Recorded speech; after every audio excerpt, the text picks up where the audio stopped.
Of course, I must hear all about your daring do on the field of battle. But we have a little surprise for you first.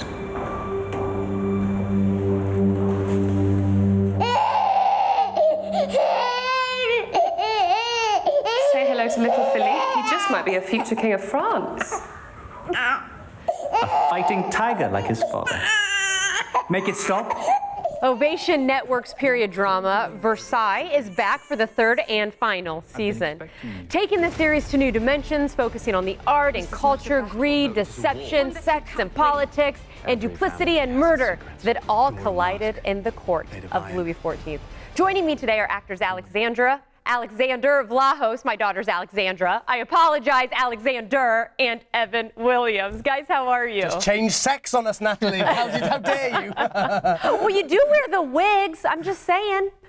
This is true. This is true. Androgyny happening. It's true. There's a lot of androgyny. Yeah, sorry. So continue to introduce this fine gentleman. Well, guys, we are glad you're joining us. The final season, I was reading some of the interviews that you both have given in the past saying that you almost had to say bye to your characters because you've been playing them so long, and you were saying some things are good to say goodbye to, some things not so much. Can you share with us? Yeah, well, I mean, for me personally, Philippe is probably the best part I've ever played, has been the most rewarding, but also has become quite taxing on just, my mental health. You know, he is quadrophenic in personality. He suffers with post-traumatic stress. He's bipolar. He's a warrior. He cross-dresses. He's openly homosexual. He has a wife. He is everything and nothing in between. So in terms of filming that for 5 days a week, 6 months of the year, for 4 years of my life, it's been quite an emotional journey. So saying goodbye to Philippe was actually really lovely to do. But saying goodbye emotionally to the wonderful people that I got to work with and the amazing family that we created in France and in Paris, that was sad.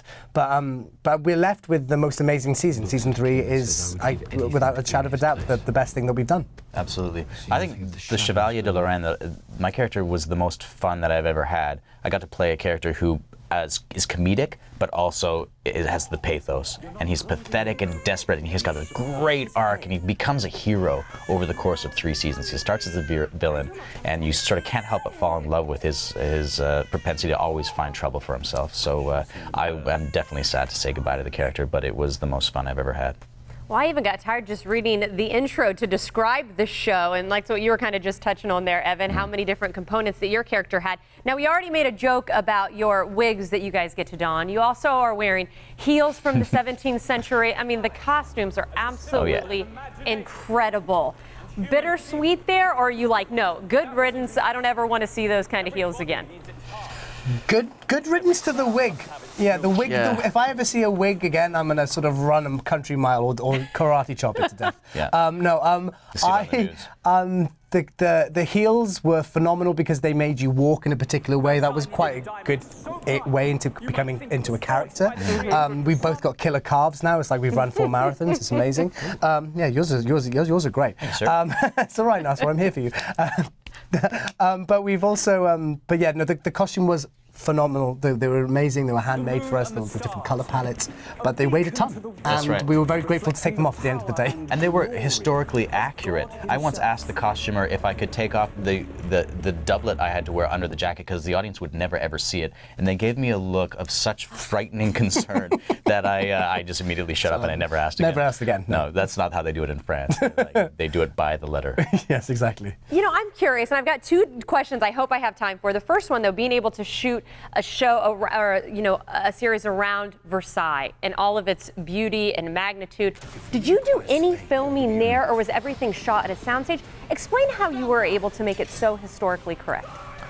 That's the cool thing about shooting in France is we got to shoot entirely on location. We shot at the Palace of Versailles, we shot at the Hall of Mirrors, we shot at all the great palaces around France. So there was very little acting involved. There was no CGI at all in the show. So, you know, us in costume, standing in the Galerie de Glace in the Hall of Mirrors in Versailles.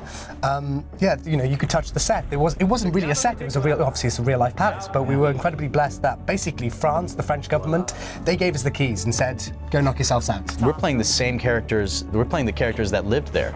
and they're up on the paintings on the walls looking Yeah. at us, and we're walking the same floors, wearing the same garb. It was spooky, actually. You got a lot of goosebumps. A lot of Yeah. goosebump So moments. cool. The palace closes the doors for the public on Mondays, so we got to film and have the whole palace to ourselves on Mondays. So they were incredibly giving and really happy that we were bringing their Versailles to life. And the show's on in 191 countries now, so it's proof of concept. Now the world gets to see the stories of France. And you know what? We didn't even have time to touch on the storylines. I'm excited about the Man in the Iron Mask storyline. I hear you're tackling. Unfortunately, we are out of time, so there's the teaser. Check out the final season, season 3 of Versailles. Guys, thank you so much for joining us today. Thank you, Natalie. I love that. Thank you. Bye. Have a great day.